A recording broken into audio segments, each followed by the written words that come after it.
Kamusta? Welcome sa Recap PH, kung saan nagre-recap tayo ng mga paborito nating manhwa, manhwa, at manga. Samahan niyo akong magbalik tanaw sa mga astig na pangyayari sa mundo ng comics, at tumuklas ng mga bago nating magiging paborito. Huwag kalimutang mag-subscribe para lagi kang una at updated sa mga bagong video. Simulan na natin.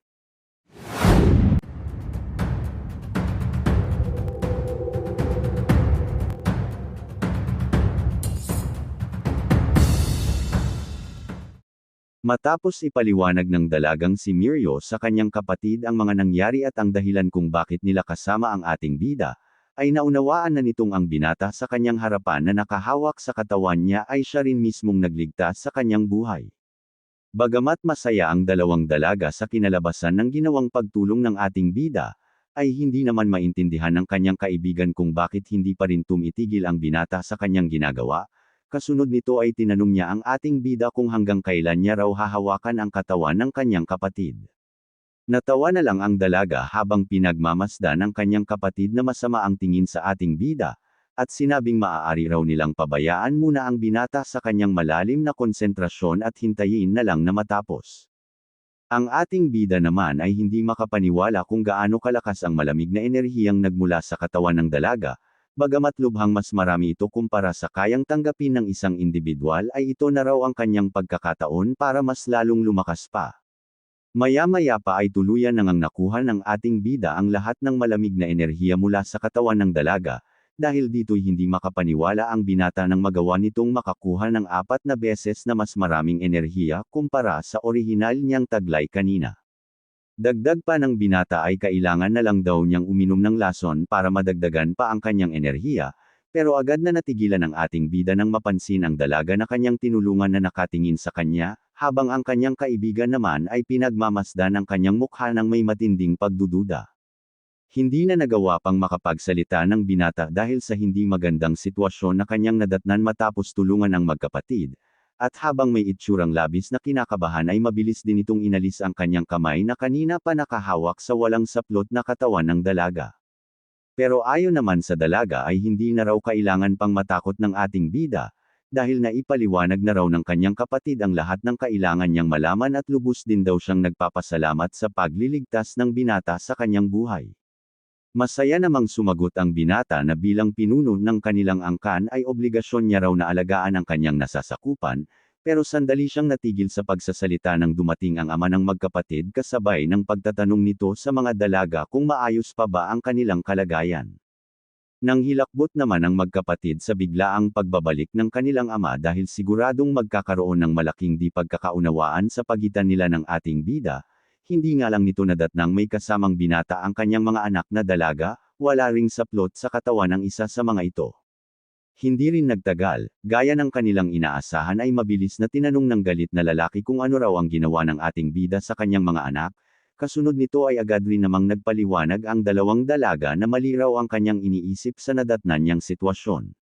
Makalipas ang ilang sandali, matapos maipaliwanag ng magkapatid ang tunay na pagkakakilanlan ng binata at ng dahilan kung bakit nito kasama ang dalawang dalaga, ay agad na humingi ng patawad ang lalaki sa ating bida habang nakaluhod sa kanyang harapan. Hindi niya raw alam na iniligtas pala ng bagong pinuno ng kanilang sekta ang buhay ng kanyang anak at hindi raw maganda ang kanyang naging asal kanina.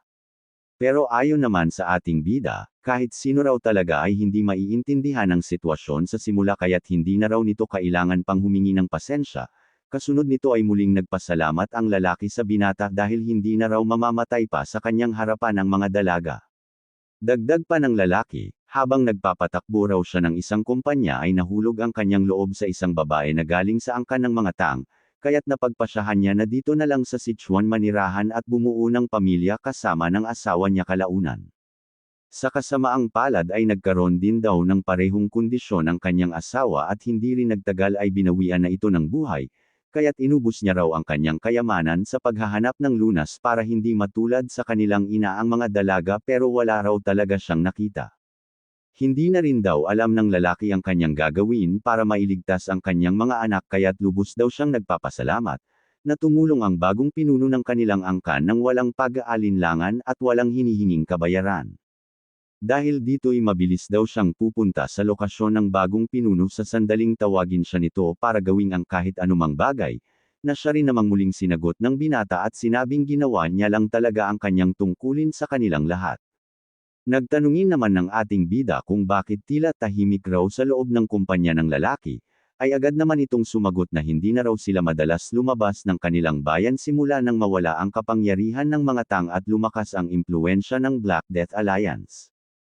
Hindi na muli pang nagtanong ang ating bida at sinabi na lang na mag-uusap daw sila tungkol dito sa ibang pagkakataon, at nang magpasya ang binata na umalis ay tinawag ng kaibigang si Mirio ang kanyang atensyon, at bumungad sa kanyang harapan ang magkapatid habang ang isa ay nakasuot ng magandang damit, at sinabing wag muna siyang umalis dahil hindi pa nga nakakapagpasalamat ng maayos ang mga dalaga sa kanya. Muling nagpasalamat sa binata ang magandang dalaga na nagngangalang Miso, at sinabing hindi raw makakalimutan ng buo nilang pamilya ang malaking tulong na ibinigay nito sa kanila, pero ang ating bida ay hindi na nagawa pang makapagsalita nang makita ang dalaga na parabang paralisado ang kanyang katawan. Maya-maya pa ay nagsimula ng maglakad palayo ang binata nang hindi man lang sinasagot ang mga sinabi sa kanya ng dalaga, at habang masayang nagpapaalam sa ating bida ay muli ring nagpasalamat ang kanyang kaibigan na si Mirio at sinabing makakabawi rin daw siya sa binata sa ibang pagkakataon.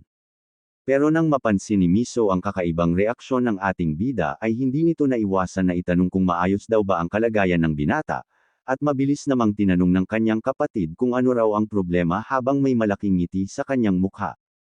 Ayon naman sa dalaga ay tila masama raw ang pakiramdam ng ating bida bago ito umalis, at maaaring nagkaroon daw ng malaking pinsala ang binata sa kanyang katawan sa kasagsagan ng pagtulong nito na pagalingin ang kanyang karamdaman. Pero iba ang nasa isip ng kanyang kapatid at tinanong ang dalaga kung malungkot daw ba itong makita na umalis ang ating bida, na siya namang labis niyang ikinagulat sabay tanong nito sa kapatid kung masyado raw bang halata ang kanyang tunay na nararamdaman.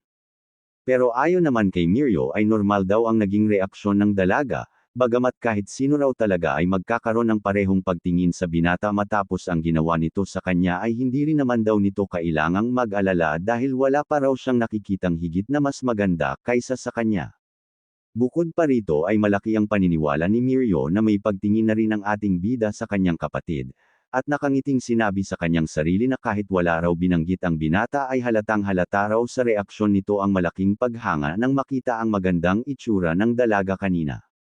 Ang ating bida naman ay masayang naglalakad habang iniisip kung ano ang magiging pakiramdam na magkaroon ng isang masayang pamilya, katulad ng inilarawan sa kanya ng ama ng kanyang kaibigan kanina, na siya rin namang hindi pa nararanasan ng binata sa una at maging sa ikalawa niyang buhay.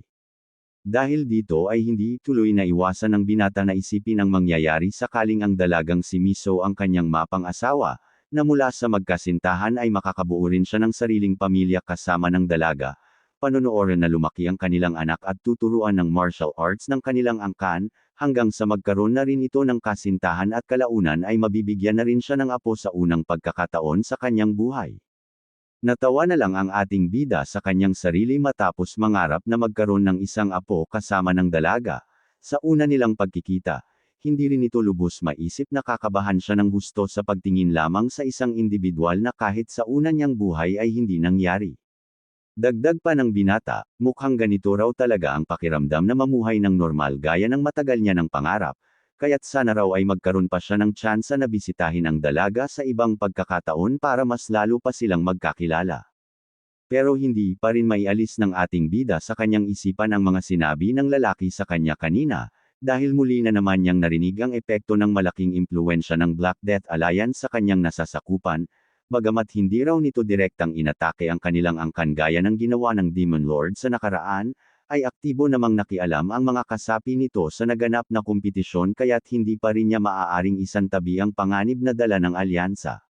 Dagdag pa ng binata, hanggat nasa probinsya pa rin ng Sichuan ang nasabing alyansa ay hindi rin daw magtatagal ay maghaharap din sila ng leader nito, at hindi rin maiiwasan ang malaking gulo sa pagitan nila kung magpapatuloy ang mga ito sa kanilang ginagawa. Sa kabilang banda, sa loob ng isang bulwagan sa teritoryo ng Black Death Alliance ay nakarating na rin sa mga matataas na opisyal nito, ang balita na mas lumalakas ang impluensya ng angkan ng mga tang sa nakalipas na mga araw mula nang magkaroon sila ng pansamantalang pinuno. Ngayong unti-unti nang bumabalik ang kapangyarihan ng mga Tang ay mas lalong hindi nagugustuhan ng pinuno ng bulwagan ang mga nangyayari. Dismayado rin ito sa naging sagot sa kanya ng lider ng alyansa at sa mga sinabi ng mga kapwa niya opisyal, nang tanungin ng babae kung ano ang gagawin nila para maipaghiganti ang pagkamatay ng dalawa nilang kasama. Hindi nga siya sang-ayon sa mga sinabi ng kanilang lider na pabayaan na lang muna ang mga Tang, dahil ang bagong pinuno at maging ang pansamantalang pinuno ng mga ito ay sinasabing nasa mataas na antas na ng martial arts at siguradong magiging malaking banta para sa alyansa sa malapit na hinaharap. Pero ayon din sa babae, sa kasalukuyan niyang kapangyarihan ay wala raw siyang magagawa laban sa dalawang pinuno ng mga Tang, hindi raw niya kayang mag-isang gumanti sa mga ito sa ginawa nila sa mga dati niyang kasama na sina Mok Inho at John Yon Song. Ilang sandali pa ay naisip ng babae na kung hindi niya raw kayang personal na iligpit ang mga Tang, ay gagamitin na lang daw nito ang imbitasyon na ibinigay ng kanilang lider sa bagong pinuno ng angkan para maisagawa ang kanyang paghihiganti. Ayon pa sa babae ay hindi niya raw talaga kayang manahimik na lang sa isang tabi dahil naririnig niya pa rin daw ang boses ng kanyang mga kasama. Kasunod nito ay humingi siya ng kapatawaran sa kanilang lider dahil muli na naman niyang susuwayin ang kanyang kautusan. Dagdag pa niya, kahit kailan ay hindi raw mababawasan ang kanyang puot na nararamdaman hanggat hindi pa nauubos ang lahat ng kasapi ng angkan ng mga Tang, at mukhang ang tauhan sa kanyang harapan ang siyang unang mapagbabalingan ng kanyang matinding galit sa mga ito. Mabilis din naman itong naramdaman ng kawawang lalaki at agad na nagmakaawa sa pinuno ng bulwagan, pero hindi na pinakinggan ng babae ang pakiusap ng kanyang tauhan at walang awa itong pinatay gamit ang kanyang teknik.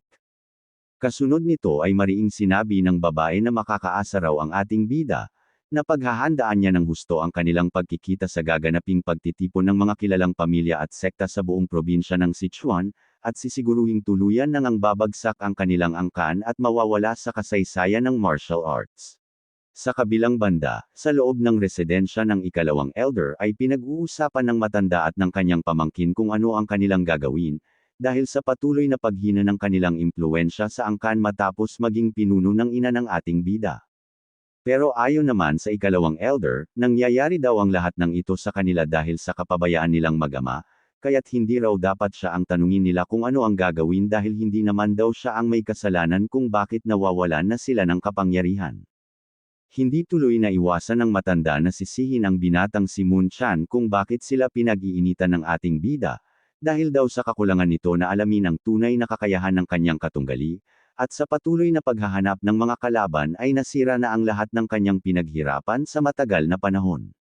Bagamat hindi magawang makasagot laban sa ikalawang elder ay masama ang loob ng binata sa mga paninisi ng matanda sa kanilang mag-ama, at sinabi sa kanyang sarili na maging silang mga elder ay wala rin naman daw magawa laban sa ating bida o sa kanyang ina na pansamantalang pinuno. Pero ang punot dulo ng lahat ng mga nangyayari sa kanila at sa mga pagbabago sa buong angkan ay ang ating bida, kaya't sisiguruhin niya raw na gagaling ang kanyang kanang braso at sa sandaling mangyari ito ay agad siyang maghihiganti laban sa kanya. Nang tanungin naman ng kanyang ama ang ikalawang elder kung ano ang susunod nitong mga hakbang dahil hindi na nga raw nila kayang pigilan ang pagkawala ng kanilang puwersa gaya ng ibang mga elder, ay sumagot ang matanda na isa na lang daw talaga ang natitirang dapat nilang gawin at ito ay ang umalis na lang sa angkan ng mga Tang. Kinabukasan, dinala ng isang mandirigma ang ating bida sa lugar kung saan nakatago ang pinakamababagsik na kamandag kasama ang 10 lason ng kanilang angkan, na dating pinamamahalaan ng ikatlong elder pero dahil sa kapabayaan ay ngayoy pinangangasiwaan na ng ating bida kasama ng mga opisyal ng bulwagan ng lason. Mabilis namang nagpakita ng malaking paggalang ang mga bantay sa sandaling lumapit sa kanilang kinatatayuan ang pinuno ng angkan, at agad rin namang nagpasalamat ang ating bida sa kasipagan ng kanyang mga tauhan na gampanan ang kanilang tungkulin. Maya-maya pa ay may iniabot na isang maliit na bagay ang kanyang kasamang mandirigma sa ating bida, at nang tanungin ng binata kung ano ang ibinibigay niya ay sumagot ang lalaki na may kakayahan daw itong pigilan ang nakamamatay na hangin sa loob ng imbakan ng mga lason. Dagdag pa ng mandirigma, sa sandaling ilagay daw ng ating bida sa kanyang bibig ang maliit na bagay ay hindi na magagawa pang makapasok ng lason sa kanyang katawan, pero mabilis rin namang sumagot ang binata na hindi niya raw kailangan ang bagay at maaari siyang pumasok nang wala ito.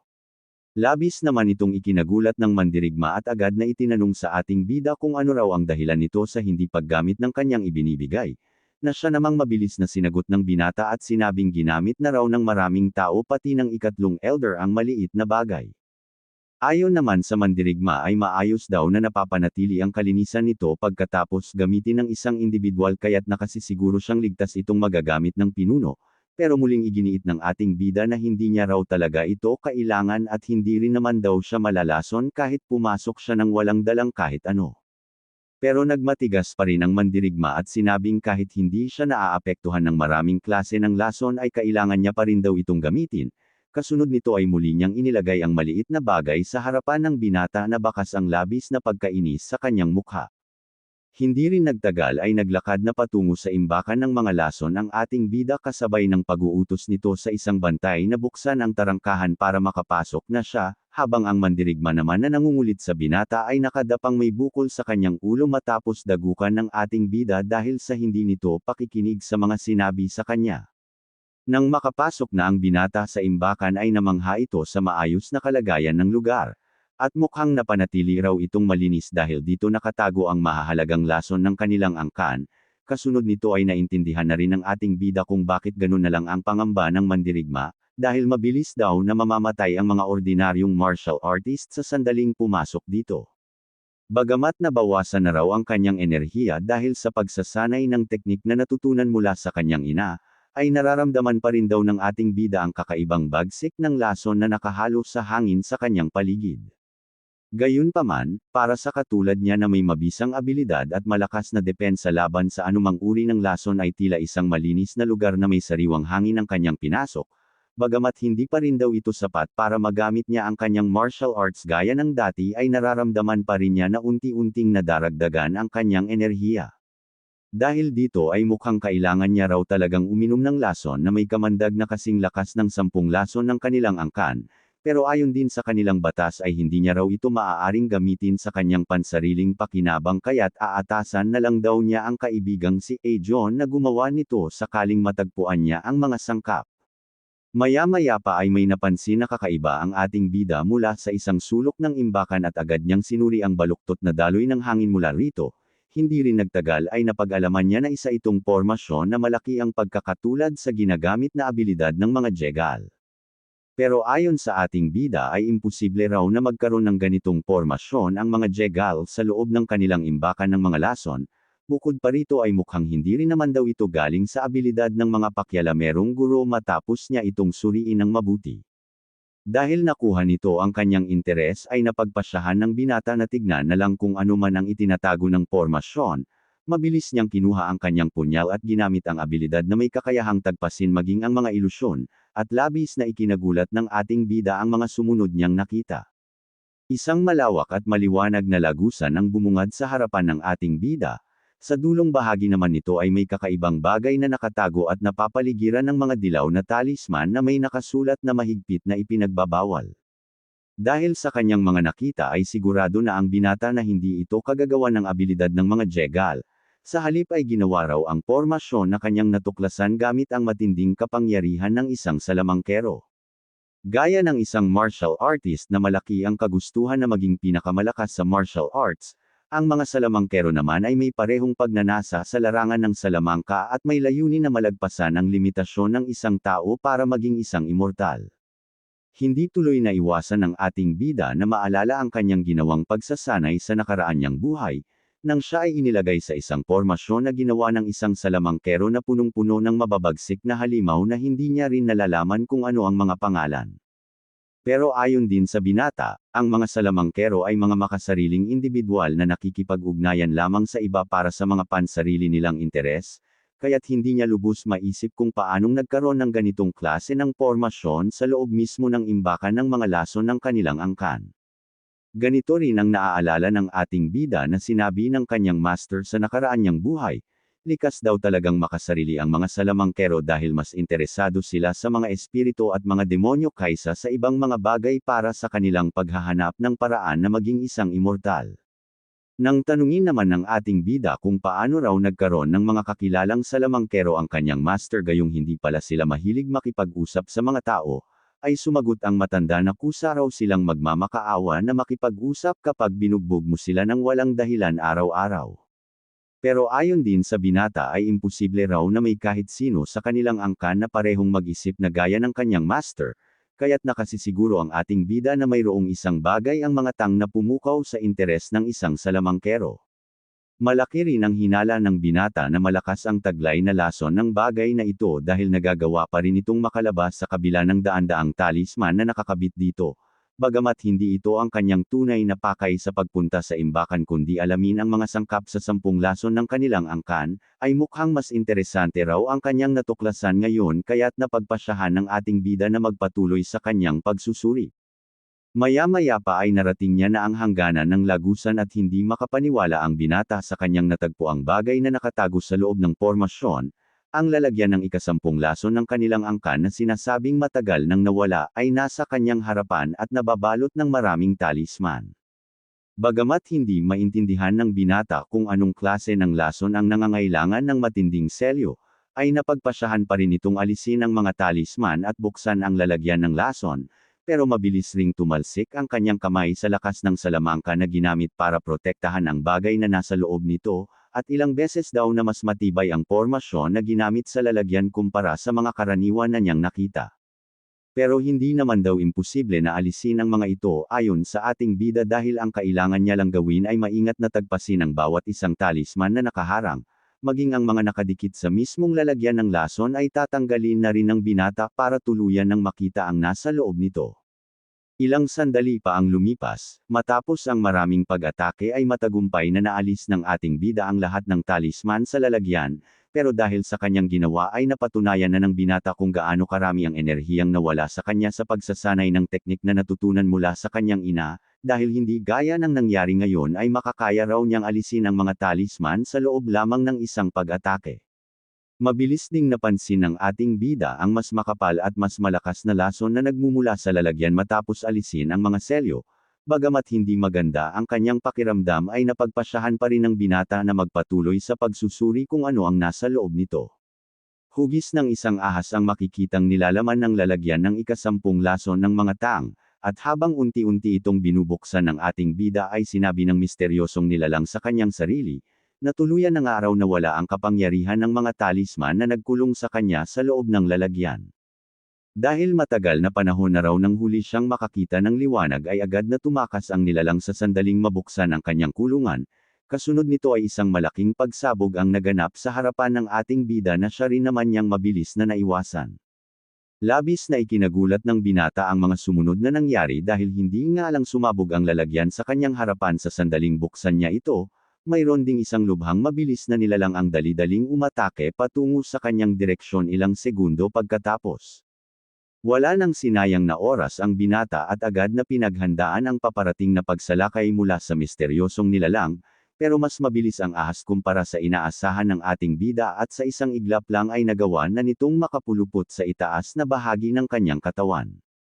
Mabilis ring nagsalita ang ahas at sinabing hanga raw siya sa matinding reaksyon ng ating bida sa kanyang ginawa, at dahil nagustuhan niya raw ang binata sa pagtulong nito na mapalaya siya mula sa pagkakakulong, bilang gantimpala ay papatayin niya raw ang ating bida ng walang kahit anong sakit na mararamdaman. Pero walang kahit anong ideya ang binata kung anong klase ng nilalang ang nagsasalita sa kanyang likuran, at nang tanungin niya ito tungkol sa kanyang pagkakakilanlan ay galit na sumagot ang ahas at sinabing nasa harapan daw ng ating bida ang tugatog ng mga lason, kasunod nito ay nagpakilala ang nilalang at tinawag ang kanyang sarili na Jingo Poison, Blue-Horned White Snake. At dito muna natin panandaliang tatapusin ang ating video. Maraming salamat sa panunood hanggang huli. Huwag kalimutang mag-subscribe para sa mga susunod pang kabanata ng ating serye. Hanggang sa susunod na video.